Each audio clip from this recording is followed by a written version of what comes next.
Olha, envelhecer traz desafios únicos, que vão desde o isolamento social até o enfrentamento de doenças crônicas. E a conscientização sobre os cuidados com a saúde mental na terceira idade é fundamental para prevenir a depressão e outros transtornos que podem levar ao suicídio. Hoje, no Check-up no Rádio, nós vamos conversar com o Dr. Belísio Neto, médico geriatra, sobre um tema muito relevante no mês de Setembro Amarelo, a prevenção ao suicídio com olhar especial para a saúde mental das pessoas idosas. Doutor Belísio, seja bem-vindo aqui ao nosso Panorama 95, bom dia. Bom dia, Marcos, bom dia, Geraldo, bom dia a todos os nossos ouvintes da 95 FM. Satisfação imensa, mais uma quarta-feira, bom dia a todos os nossos internautas. Satisfação imensa, mais uma quarta, participar aqui do Check-up no Rádio e hoje falar de um tema bastante desafiador, que é a saúde mental, Setembro Amarelo, depressão, suicídio nas pessoas idosas. Antes disso, eu queria registrar o nosso evento. Na semana passada foi sucesso. A gente fez um momento para os profissionais de saúde na quarta, na sexta fizemos um momento, o curso de cuidador primeiro. As pessoas ficaram, foi um feedback muito bom. No sábado fizemos aulas para estudantes de medicina para médicos, e no domingo foi a finalização com um momento de atividade física, caminhada, corrida e socialização. Fizemos testes, dançaram, fizeram a ginástica e foi muito positivo o saldo. A gente entende que o próximo ano a gente vai crescer mais ainda. A gente ficou muito satisfeito com a participação e a conversa era só uma: queremos mais, queremos mais.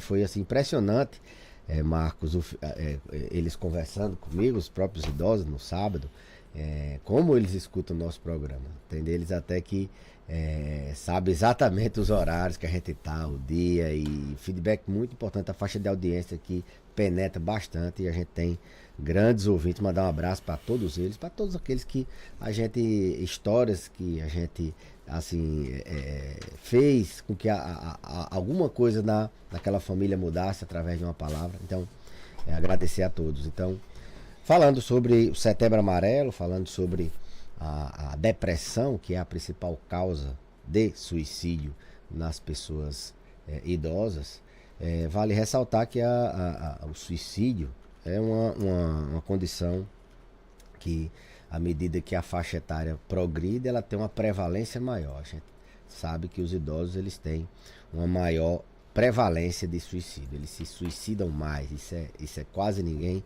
imagina. E além disso, eles têm uma taxa de letalidade maior, eles tentam poucas vezes para conseguir, diferentemente do jovem, que em média tenta muitas vezes para tentar conseguir. Isso porque eles têm um pensamento mais o idoso ele tem um pensamento mais experiente, mais refinado, mais sedimentado, amadurecido. Então, quando ele toma uma decisão, ele dificilmente ele volta atrás de uma decisão já muito bem pensada. Além de eles serem mais frágeis, eles têm mais doenças crônicas, eles assim, então a tentativa geralmente leva a êxito por causa da saúde deles também.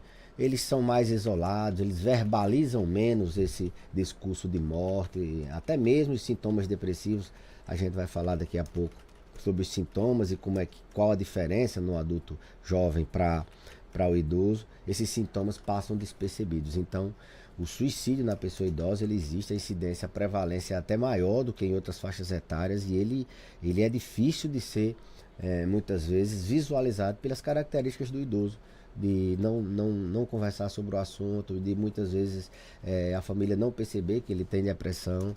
Então, vale ressaltar que esse perfil de pessoas, eles estão em muito mais risco quando eles entram, quando eles têm depressão. Alguns fatores fazem com que eles tenham um risco maior, né, de cometer esse ato, como por exemplo o luto. O luto ele triplica o risco de suicídio, perda de entes queridos, né? Quando eles têm solidão também piora, quando eles não têm um suporte social, familiar, quando as pessoas, além de viverem, ter a sensação de solidão é um problema gravíssimo para os idosos, um fator que aumenta muito o fator de suicídio.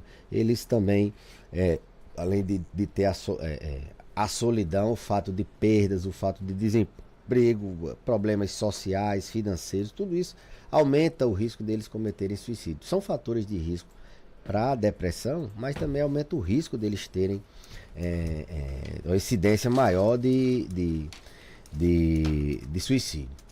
Quanto aos sintomas depressivos, Marcos, a gente tem que atentar o que é diferente nos pacientes idosos. Eles têm sintomas mais atípicos, né?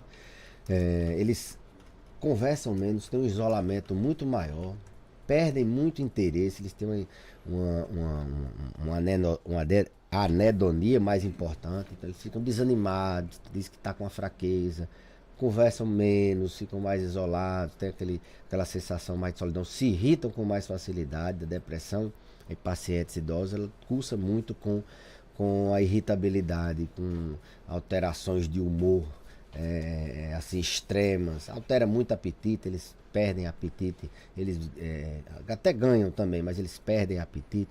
Tem uma lentificação de processamento das informações e isso altera a queixa de memória. Os pacientes com depressão, eles se queixam muito da memória, porque há uma lentificação na velocidade do processamento do pensamento. Isso, consequentemente, os tornam mais distraídos, os tornam mais... quando tem depressão, logicamente. Então, cursa muito com sintomas de memória. Pra você ter ideia, quase metade deles tem um sintoma de esquecimento na vigência de uma depressão, porque não se concentra, porque é lentificado o pensamento. Então, são sintomas atípicos, além do choro, do humor deprimido, dos sintomas clássicos. O idoso ele tem esses outros sintomas atípicos, né, que a gente poderia dizer. Eles são muitas vezes mais prevalentes, são mais presentes do que o choro, do que a melancolia, do que outros sintomas que a gente encontra no adulto jovem. Então, as famílias devem ficar atentas, porque o principal fator, o que é que leva o idoso a cometer suicídio? É a depressão. E a depressão em pessoas idosas, ela é meio mascarada. Além de ser subvalorizada, as pessoas acreditam que o idoso é mais triste mesmo, ele é mais isolado, ele é mais calado, ele é mais irritado, ele é mais ranzinza. Ou as pessoas têm aquele estigma que não, ele sempre foi assim, não percebe a piora, que tem o estigma, os próprios idosos têm estigma, não, isso é da velhice, ele não consegue imaginar que aquilo é uma doença com todos os seus mecanismos fisiopatológicos presentes, que é um risco desse paciente não só ter depressão, não só de cometer o suicídio, que é o evento mais grave, mas dele não aderir a tratamentos de outras doenças, como por exemplo não aderir ao tratamento de dor, não aderir ao tratamento de uma hipertensão, não fazer uma atividade física, não participar de atividades sociais na comunidade e assim por diante. Então, as famílias devem ficar atentas a esses sinais que são sutis, são discretos, muitas vezes são físicos. Eles têm uma somatização de queixas, aquela dor que ninguém sabe o que é, dor que ele se queixa bastante e não se consegue um diagnóstico. Ele pode estar somatizando naquela dor a depressão dele, pode estar somatizando naquela famosa gastrite nervosa, ele pode estar somatizando numa dor de cabeça. E dor é um fator que piora a depressão, né? Ela é um fator de risco. A pessoa que tem dor crônica, ela tem mais depressão, e a pessoa que tem depressão e tem dor crônica, ela evolui mais gravemente, ela é mais difícil o tratamento. Na verdade, os idosos, eles têm, além de o diagnóstico ser mais difícil, por tudo isso que eu falei, do estigma, dos sintomas que são um pouco diferentes, são inespecíficos, são sutis, eles têm a gente tem dificuldade no tratamento. Eles respondem pior ao tratamento do que o adulto jovem, aquele antidepressivo, aquela psicoterapia que funcionaria em outra faixa etária, não funciona naquela faixa etária. A incidência de recidiva é muito maior, eles têm e recidivam muito, e a incidência também de refratariedade é muito alta. Recidiva é aquele paciente que melhorou e recai, tem um novo evento. Refratariedade é aquele paciente que, apesar do tratamento otimizado, com doses otimizadas, ele ainda tem sintoma. Então os idosos eles têm uma pior resposta terapêutica no tratamento e eles têm mais dificuldades de serem tratados, e aí é pelo perfil deles, não é porque ele não toma, porque entra também no tratamento, mas é porque eles têm uma taxa de resposta muito pior. Então são características que a gente tem que estar aqui exatamente falando para as pessoas não subestimarem. A depressão ela já é subdiagnosticada no mundo todo, né? No Brasil não é diferente. E a depressão é o principal fator de risco para o suicídio. Atentar para os sintomas, se está mais isolado, se está mais triste, mais calado, se no discurso dele tem um discurso de morte, que está perto de morrer, até mesmo um discurso que já pensou em acabar com a vida. Isso não deve ser jamais minimizado. Por mais que seja, você tenha toda a certeza do mundo, não, ele está fazendo isso para chamar a atenção, não existe isso. Suicídio é o desastre maior da vida, né, talvez. Então a gente tem que aquela pessoa que tem aquele discurso de morte, aquela pessoa que se isola com mais intensidade, ele não quer mesmo papo com ninguém. A gente tem que estar atento, as famílias têm que estar atentas a isso. Doutor Belísio, como é que as famílias, de fato, e cuidadores podem identificar sinais de depressão ou pensamentos suicidas em pessoas idosas? Bom, o que eu acabei de falar, né? Ficar atento a esses sintomas ativos. São sinais claros, por exemplo? Não, são sintomas sutis. Isolamento, irritabilidade, não quer conversa com ninguém, alterações do sono, apetite, sensação de fraqueza, desânimo, desinteresse por tudo, aquela pessoa que não tem mais, assim, não quer mais, não é uma coisa muito que você, não, realmente ela não quer mais saber de nada. No começo, ali, não, antes ela ia para a ilha, agora não vai mais.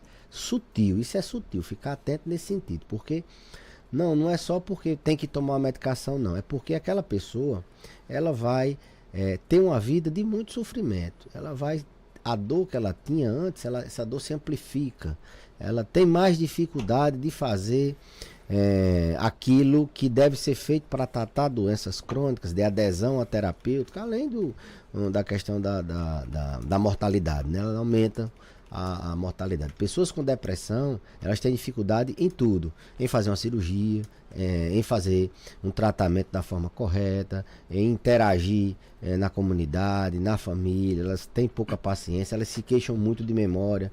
Então, a depressão ela é fator de risco para demência. Às vezes é um sintoma de demência, mesmo antes de aparecer a alteração cognitiva. Então, as famílias devem estar atentas a esses sintomas sutis de isolamento, irritabilidade, desânimo com a vida, de que a vida não tem mais sentido, sintomas somáticos, sintomas físicos de dores que não tem um local específico, aquela pessoa que só vive reclamando de doença, aquela pessoa que só vive achando que uma doença é muito séria, que aquela doença vai matar, que aquela pessoa que é hipocondríaca, que vive se automedicando, nada melhora, é sempre negativa, nada tá bom. Essa pessoa às vezes nem chora, nunca chorou na vida, mas ela tem sintomas depressivos. E não acho que isso aí, não, ela sempre foi assim. Talvez ela sempre foi doente e ninguém nunca tratou.